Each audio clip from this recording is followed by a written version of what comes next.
everyone, and welcome to episode 80 of the Best Day Ever Crafting Podcast. This is a podcast about my making journey and celebrating with you all the reasons why crafting every day makes for the best day ever. My name is Trish, and I can be found on Instagram and Ravelry as Tie Dye Diva. You can also find me in my sticker and stationery shop, which is the Fibertry.com. And you can also find the Fibertree on Instagram as the_Fibertree. I know that's a lot to take in, so I'll make sure I'll link to all of those locations in the description box below and in the show notes, which you will find on Ravelry. So I hope everyone is doing well today. If this is your very first time here, I just want to extend an extra special welcome to you. I hope you enjoy what you see, and if you do, you'll consider subscribing to the channel and signing up for notifications so you'll know when I upload a podcast. The podcast is the majority of the videos you will see on this channel, and sprinkled in between that are journaling and planning content. So just a little heads up in case you decide to explore further what's on the channel. So yeah, again, I hope everyone is doing well. I have a lot of things to share with you today as usual. Let's see here. I've got some finished, I have one finished object and I have a half finished object. And let's see. Some works in progress. I'll update you on the projects I've been working on in knitting and crochet this week. Let's see here. No paper crafting today. I do have some things that are like not quite finished. I'll just hold off until the next time I record to share those with you. And I think that's it. Oh, I do have something I think will be a little special, something completely different. I'm going to take you in the kitchen today. I'm going to take you in my small but mighty kitchen where all the things you've seen on Instagram. I love posting cooking content on Instagram, but I have just a little, it's not even cooking. You'll see. I'll fill you in later. And then once we're done with the making, we can just do a little bit of sitting and knitting and chatting together. So let's get right to it.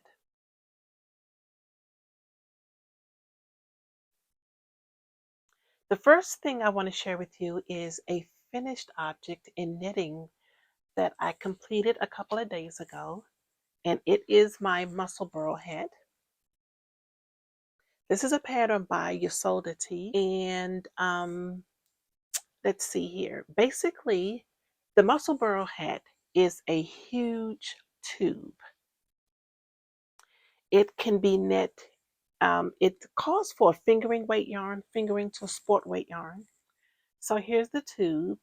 And then what you do with the tube is you pretty much put it into itself. So you're really like doubling the hat.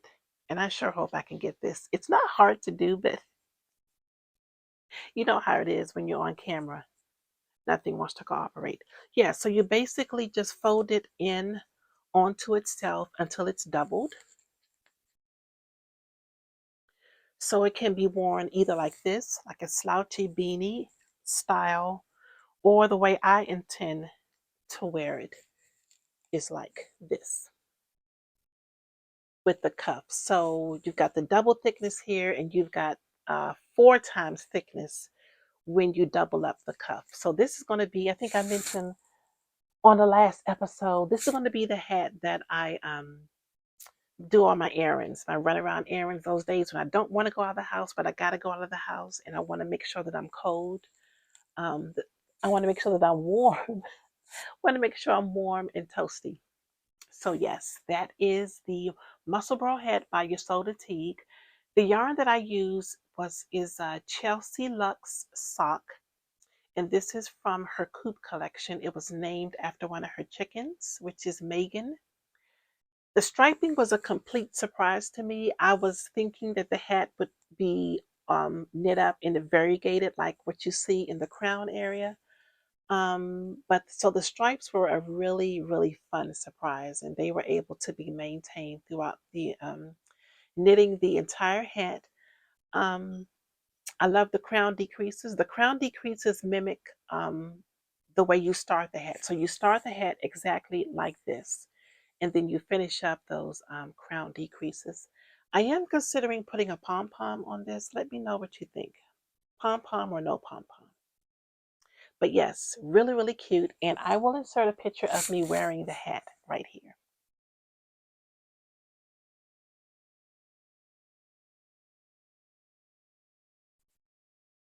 Yes. So again, I have plans to cast on for another one of these.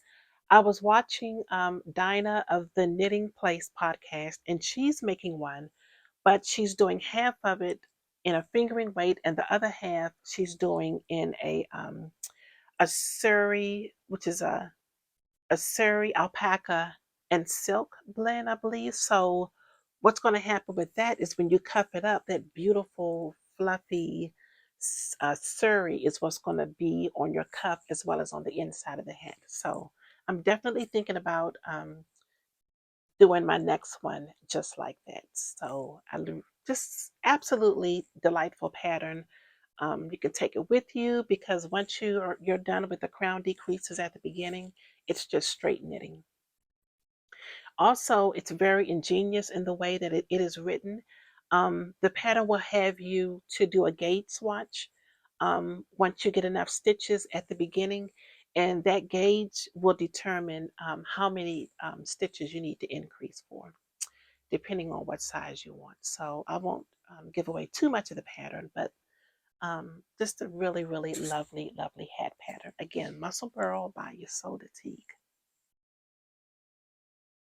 So the next thing I want to share with you are some socks I've been working on. I think, yeah, I shared these the last time and I was able to complete one. So this is the Rye socks, Rye, Rye by Tin Can Knits. And my first sock is complete. So as you can see, um, I knit my cuff quite longer than the pattern called for. I just really, really enjoy a nice long cuff. I like the way that feels on my leg. And the center of the sock features just this really basic garter stitch panel, repeated all the way to the toe. And the heel flap was interesting to me. I was expecting it to be a traditional heel flapping gusset where you slip one, knit one, but this pattern has you to just knit straight down. So there aren't any that usual ribbing effect that you get on this part of the sock, which makes it look really wide in this area, but I think it'll work. I also think this looks really, really short, but it fits. And I'm thinking, I don't know, maybe because this looks so wide here because I don't have that ribbing, but that's definitely enough room for my size 8 feet. And of course, it's going to grow when they're blocked. So sock 1 is finished. This yarn is by at Haynes House. This is it their Haynesville sock? It's either their Haynesville sock or they have another base, but I will link to all of my project pages in the show notes as well. This color is called Passages of Hope, Freedom, and it's based on the cover of the book that Terry Haynes wrote that I have yet to finish, but it is proving to be a really nice read. So I will definitely update you on that in a future episode. So, yep, rice sock number 1 is done, and I've cast on for sock number 2. I really don't enjoy knitting 2 socks at a time. I know some people swear by it. I've tried it, and the yarn management and everything else was a bit much for me. What do you think? Are you a 2 at a time sock knitter or 1 at a time sock knitter? So my solution to second sock syndrome is to immediately cast on for the second sock, which is what I did after I finished the first one, and I've gotten quite a bit done on this one as well. So hopefully I will have another new pair of socks the next time I record. And this is just hanging out in my By the Lakeside, one of my many By the Lakeside project bags. I just absolutely love the fabrics that she chooses. So pretty, so fun. Okay, so that's it for finished objects. So let me just share with you what I had been working on. I do have a new project, so why don't I talk about that first? So my husband, Ray, desperately needs a new scarf. I crocheted him a scarf probably about 4 years ago, and he absolutely loves it. But he loves it too much. He has worn that scarf in the ground. It is so he needs a new scarf. So I decided to, instead of knitting him one in wool, I decided to use acrylic this time. And this is what I have thus far. This pattern is a Lion Brand yarn pattern. I just started this last night. So this pattern is from Lion Brand Yarns, and I believe it's called the One Ball Scarf.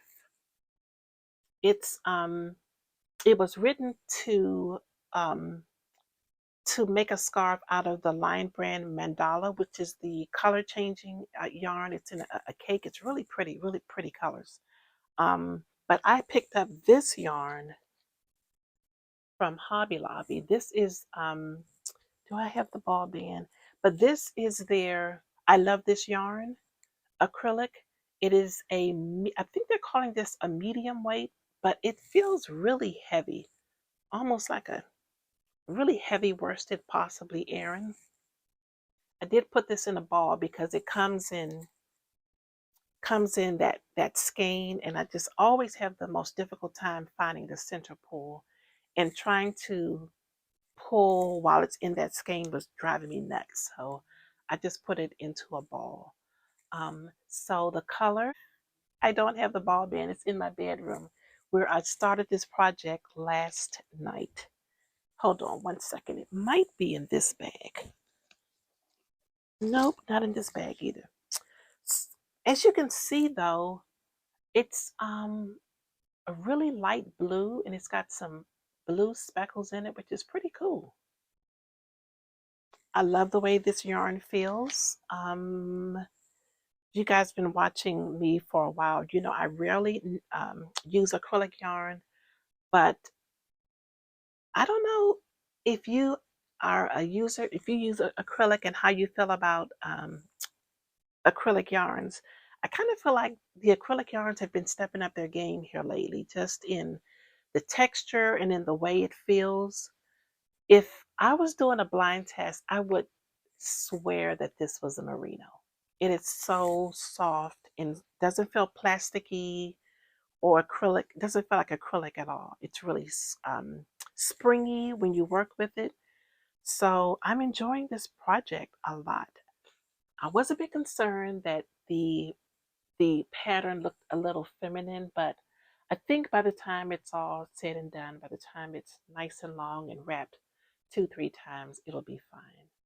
I'm really happy that my edges are nice and straight. That's not me though. It's the pattern. A very easy, simple pattern. It's a 1 row repeat, which is amazing. So again, I will link to um, this pattern in the show notes. So I was thinking if I do 5 inches on this scarf every day, so I'm thinking in about 2 weeks, I should be able to have this done, if maybe even before then. So yes, this is Scarf for Hubby. This is the One Ball Scarf by Lion Brand Yarn. And I'm using the size, it's a 5 millimeter I9 hook. This is hanging out in this gorgeous project bag by the Creatrix. Sharon and I used to work together. She retired quite a while ago, maybe about 5 years ago, and started her own bag making business. And she really specializes in these um, really interesting vintage prints. So, absolutely love, love, love this bag. I'm just noticing that everything I have pulled out thus far coordinates. So, let's see. And where are my socks? Hold on.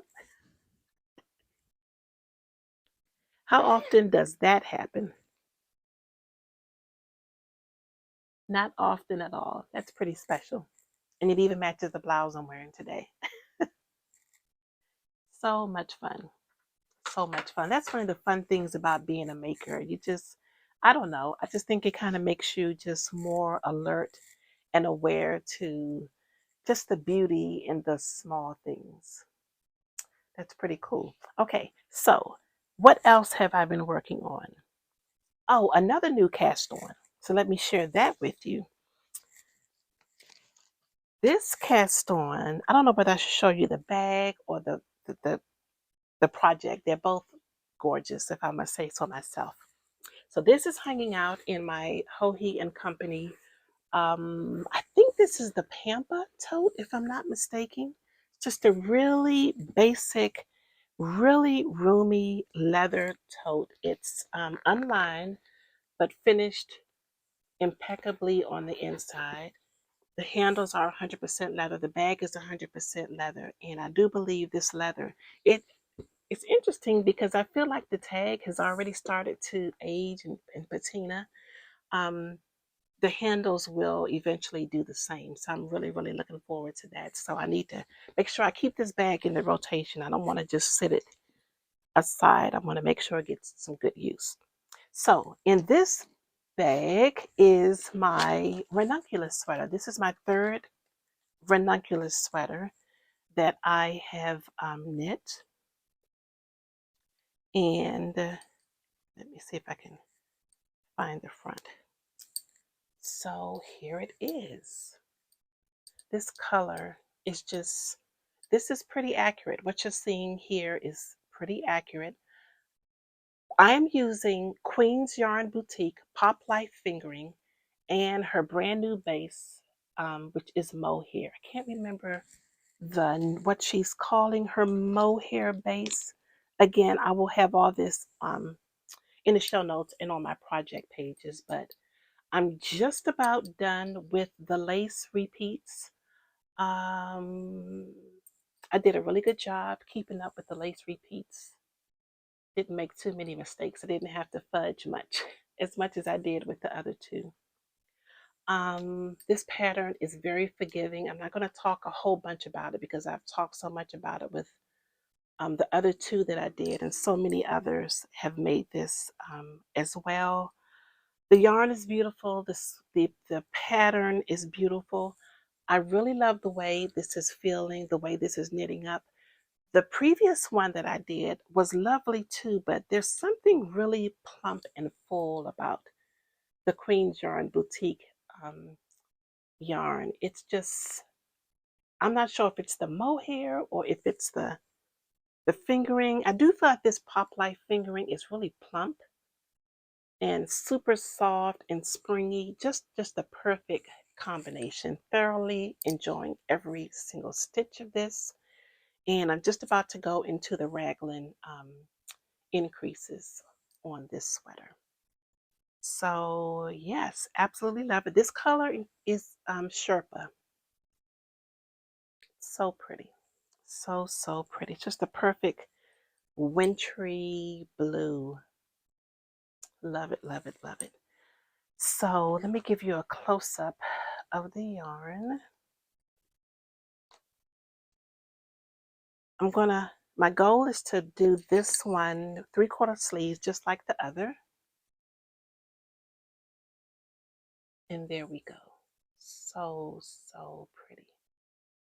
Oh, this camera is really cooperating well with the colors today. See how plump that Pop Life fingering is? Really, really pretty. Excuse my nails. I desperately need to go to the nail salon and the hair salon for color and nails. It's been a couple of interesting weeks. I'll fill you in. I'll fill you in shortly. Yeah, so Ranunculus number 3. So the final thing I'll share with you that I have been working on is my Second Avenue shawl by Amy Miller. I'll just briefly show this to you. I've got quite a bit done since the last time I recorded. I don't think I had started. Did I? I'm trying to think if I had started the yellow section. I don't think I had. And if I did, I hadn't gotten that far. So now that I've got some length on this, you can really see how this is starting to develop. So beautiful. I'm using a variety of yarns. I've got some Hue Loco sock in here, some Plucky Primo fingering. Yeah, I believe this one's Primo fingering 2 at the bottom on the scallop border. I will link to, again, the project page where you can see all the yarns. This gold here is Dapper Dye Works, who at the moment is no longer dyeing. I don't know if that's going to change in the future. I will definitely keep you updated because I absolutely love their work. So yeah, quite a bit of progress on this. Yeah. So again, this is the Second Avenue by Amy Miller. Who knows, maybe I'll get into color number 4 this weekend. That's the goal. So we'll see. Hopefully I'll be able to do that. I have been also I've picked up my my crochet granny striped blanket. I've been working on that quite a bit and have got quite a bit done on that as well. So I will share that with you the next time I record. So I think that's it as far as projects I have been working on. I am still in fodder school, FODDR, but I am woefully behind on my projects. So I really want to focus in on the next couple of weeks and get caught up on those projects. There's one project a month. I did complete the first project, and I'll insert a couple of pictures of that project here. You saw it just before it was finished, but I finally put all of the finishing touches on it, and I'll insert those pictures right here.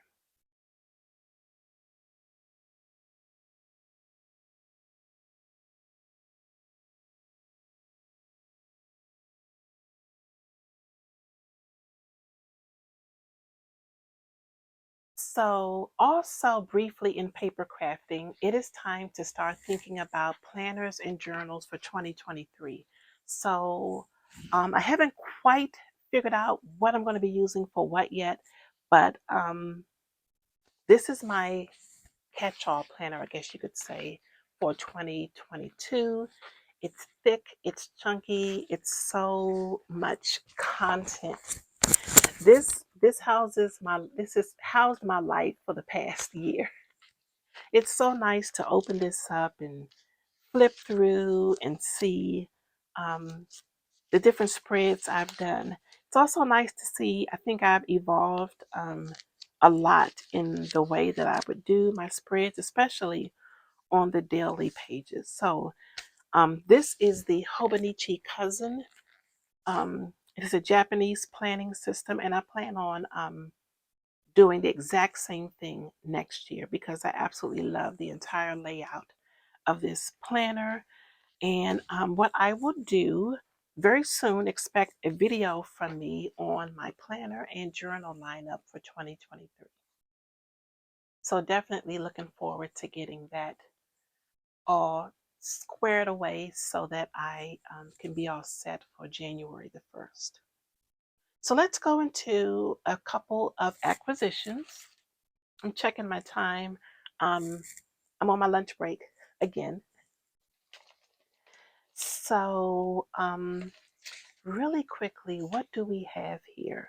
So, I did a little shopping on Jimmy Bean's Wool. This is my very first time ordering from Jimmy Bean's Wool. I know that's shocking, right?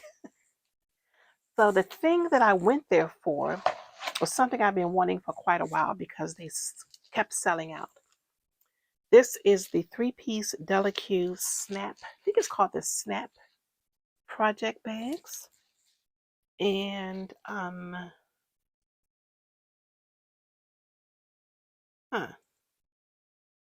sorry, I'm just so you get three come with the set. The larger, this is the medium, and this is the small. And they nest together really, really nicely.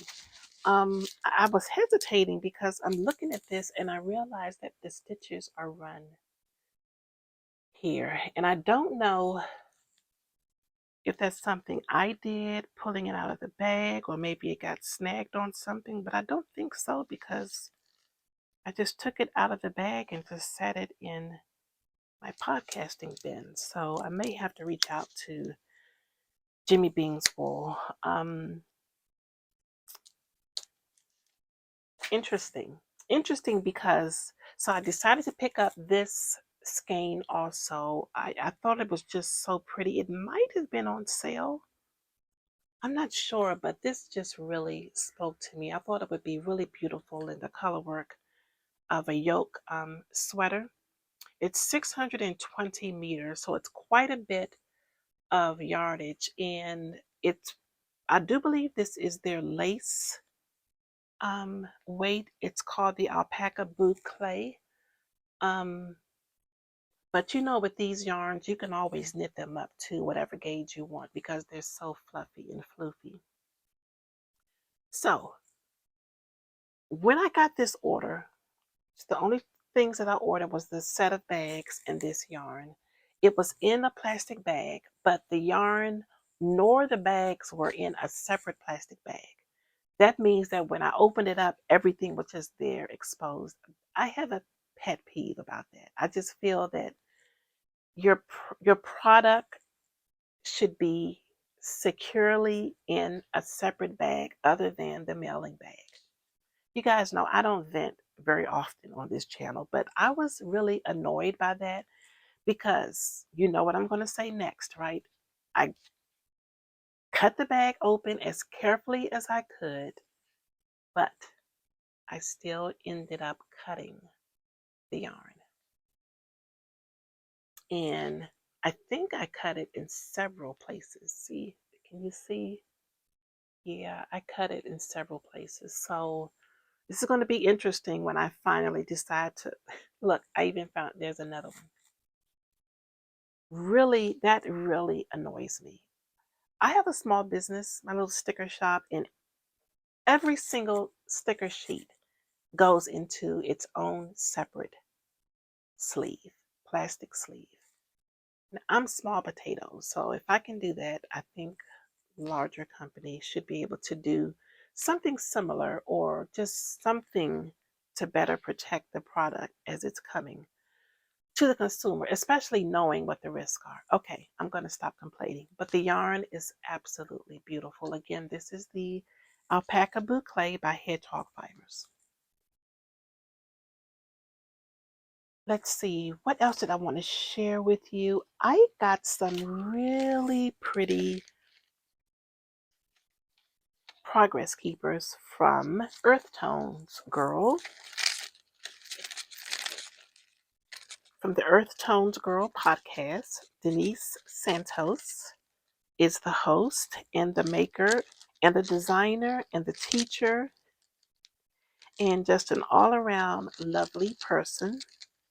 So I was so happy to be able to catch her latest updates. So these are her progress keepers.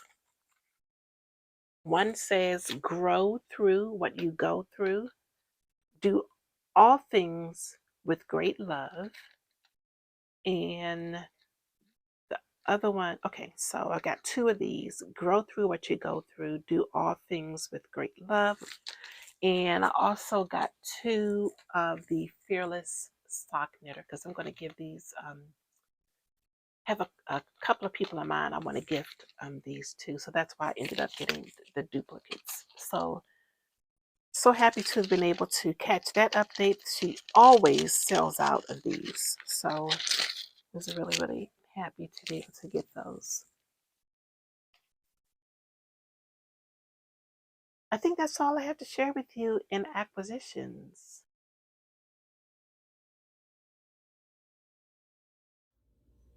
Well, hello there.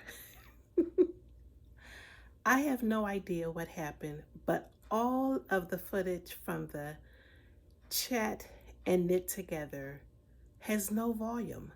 So I'm going to do this again. I don't even have the microphone on. It's definitely an issue with the mic. Kenny, help. Okay, let me get myself situated. And then I ran to get myself a cup of tea, and I came back in here, and Cashmere has my yarn in his mouth, which means it's all wet and icky. Life. Okay, so what was I going to talk about while I sit here and stitch? Okay, so the last couple of weeks.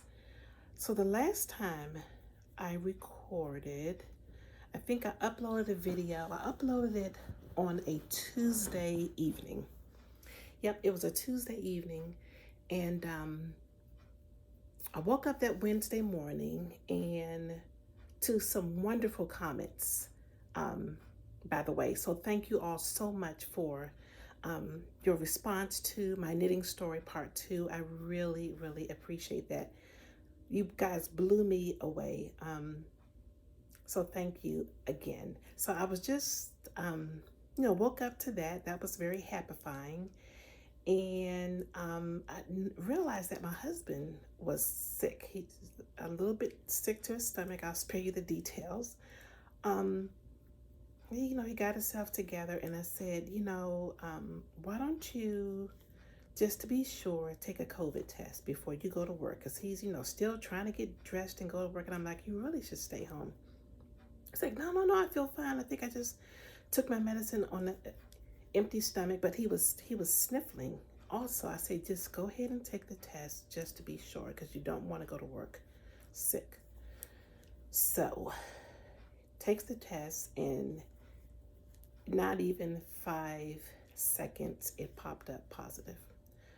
So, he got undressed, got into his pajamas, and it was so bizarre because he was feeling like somewhat okay, but it quickly went downhill from there. I mean, within a matter of an hour, he spiked a fever, he was coughing, he was sniffly, his body aches. So, of course, I went into caregiver mode. Making soups and just, trying to keep him as comfortable as possible while still trying to protect myself, which is pretty difficult to do when you're in a home with someone who is sick. We don't have a large home, so there's really not a lot of places to go and quarantine. So anyway, I ended up testing positive the week after that. I thought I was gonna escape it. I'd even had wondered whether or not I had it maybe a couple of weeks ago and just didn't know. Remember, I said I was under the weather and I thought I had a sinus infection. So I said, oh, well, maybe I won't get it. But it got me. It got me. It got us both. And it's just been going through the house like wildfire. So yeah, that's what we've been doing. We've been trying to get better. I still have a residual cough, still quite a bit of congestion. Hubby's feeling much, much better. He was able to go back to work this week. But it's been interesting. Just, it feels like the worst cold you've ever had. And the fatigue is really almost, well, for me, almost debilitating. There were days where I just could do nothing but sleep. But as quickly as it came on, the worst of the symptoms quickly left. And now I feel like I'm functioning maybe at about 80% of my usual non-functioning self. So I'll take it. I will take it. We, in addition to just drinking lots of fluids and all the other things, I did take the antiviral, which seemed to work really, really well. And I was making the Starbucks version of the medicine bomb. Hold on one second. Cash, quit it. Which was really, really soothing. And I'm going to take you in my kitchen and show you exactly how I made mine. So to make the medicine balm, you really only need 3 ingredients. Tea. In this case, I'm going to use some sour cherry. Let's see if I can get this in frame. Peppermint and lemon orange. Most recipes will tell you to use peach flavored, but it really doesn't matter as long as it's a fruity tea. But you definitely want to make sure you're using a peppermint tea.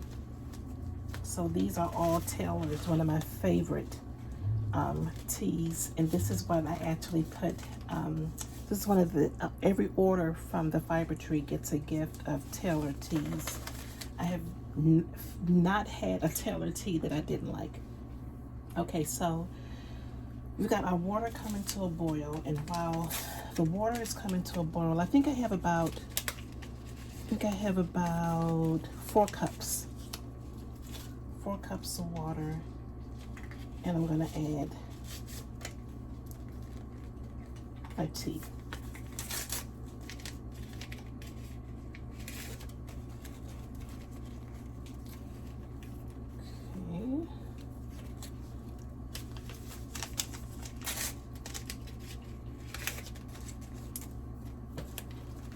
Sour cherry is so good. I almost feel like it has some anise in it. Something really spicy and different. Definitely more than the taste of sour cherry. It's really, really good. And you know, most of the time I get my teas from TJ Maxx or Marshall's in their gourmet tea section. Find some really, really interesting things in there. Oh, this is smelling so good already. So did I mention the 3 ingredients? Tea. You're gonna need some honey. And you're also gonna need some lemonade. I'm using the Simply Lemonade. I'm gonna reframe so you can see a little bit better. I'm gonna grab one more orange tea bag because the one I just had tore. Okay, so we got our 6 tea bags. The water is starting to come to a boil. And just gonna stir this gently. It's definitely starting to steep already.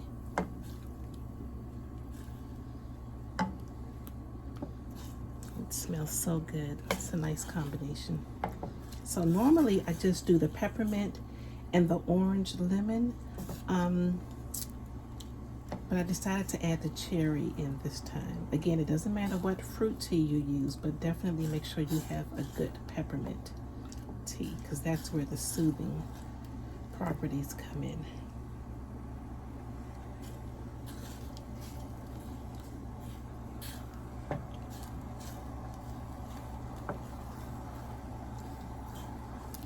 And I'm gonna cut the heat off now because I don't want this water to come to a boil because I don't want to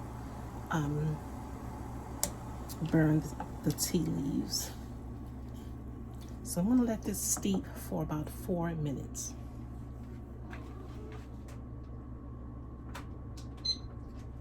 So just set my tea timer for about 4 minutes. Okay, so this is the tea. This is the lemonade that I use, which is the Simply lemonade. It's pretty easy to find. It's so good. It is definitely made with real lemons. So it's not a lemonade drink, but you definitely want fresh lemonade, as fresh as you can get it.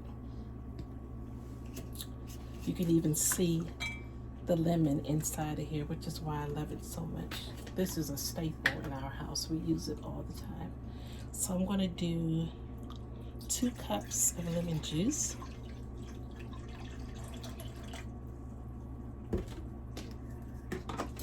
And basically just waiting for the tea to finish steeping. Now, I don't know about you, I have never seen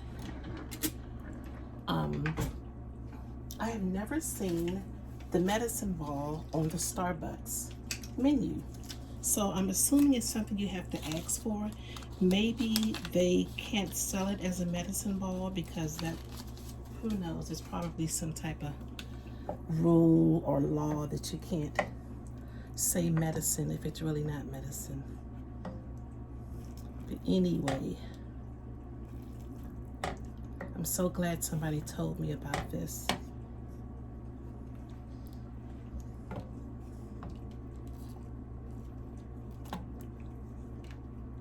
And again, like I said, this is about 4 cups of water. And I'm going to use about 2 cups of lemonade. This is really to taste. I think the most important thing with making this is the quality of your tea, especially the peppermint. You want a really good, strong peppermint. And you know, if you make it the first time and the peppermint's too strong, then maybe you could just use 1 bag. But definitely, I would say that having the peppermint good quality is the most important thing. Because the lemonade is so sweet on its own, you don't need, I did learn you don't need as much honey. So again, just play around with that as far as your desired sweetness. If it's too sweet, you can always add more water. So I'm gonna go ahead and add the lemonade to the tea.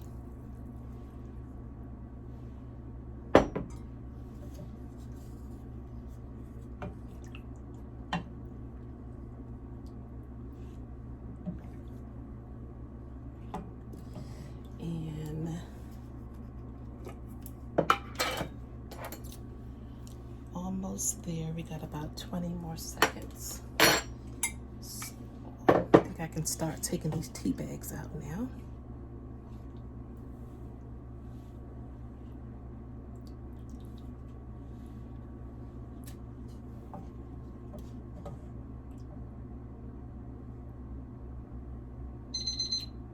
Yep.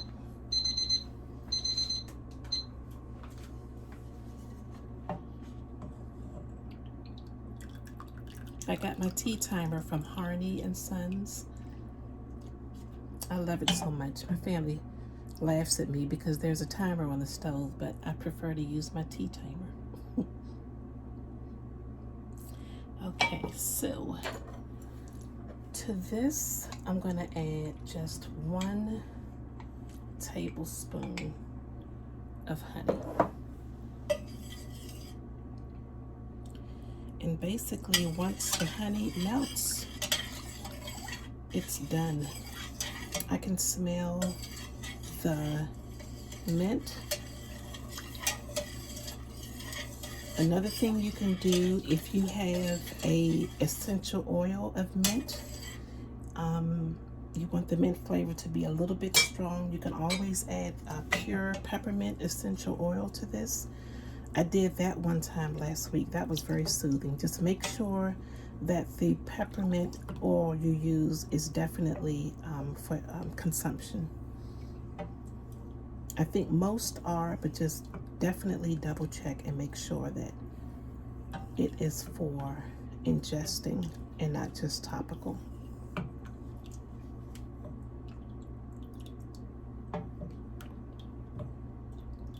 And our medicine ball is finished. I'm going to give it a quick taste.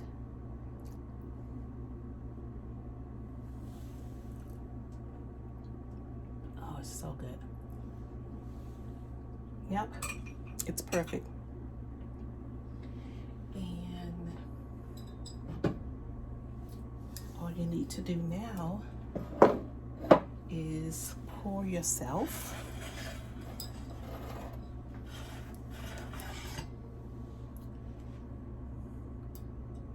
a cup.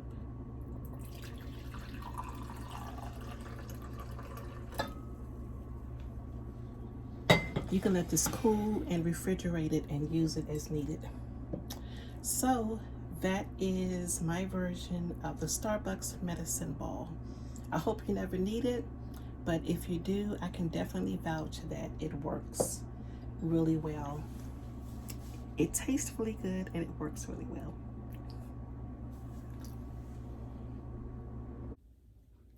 So yes, this will be a staple in our house anytime we get sick with something upper respiratory. It was so soothing.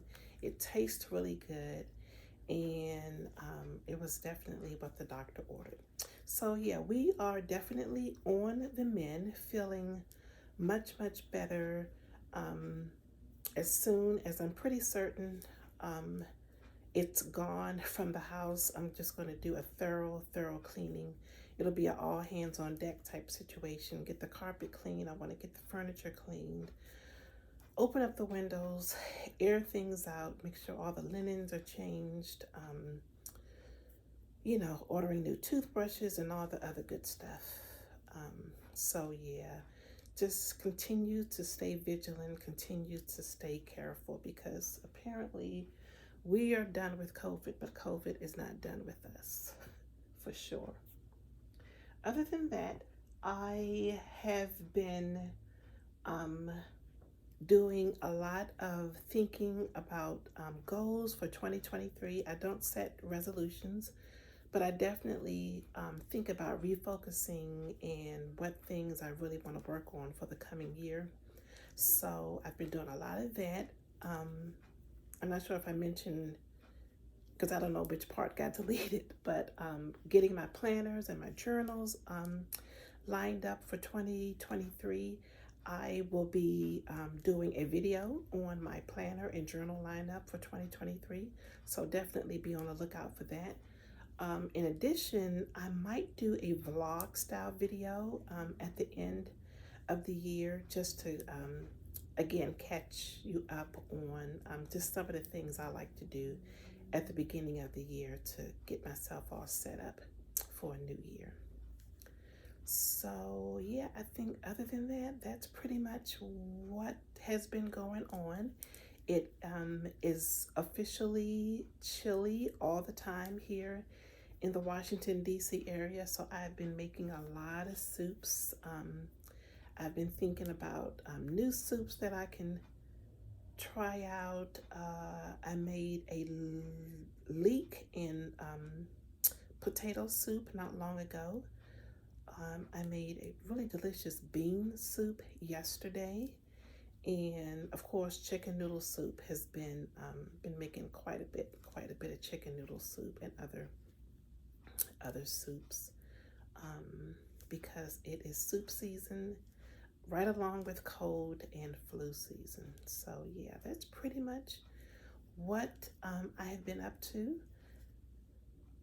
since we last chatted.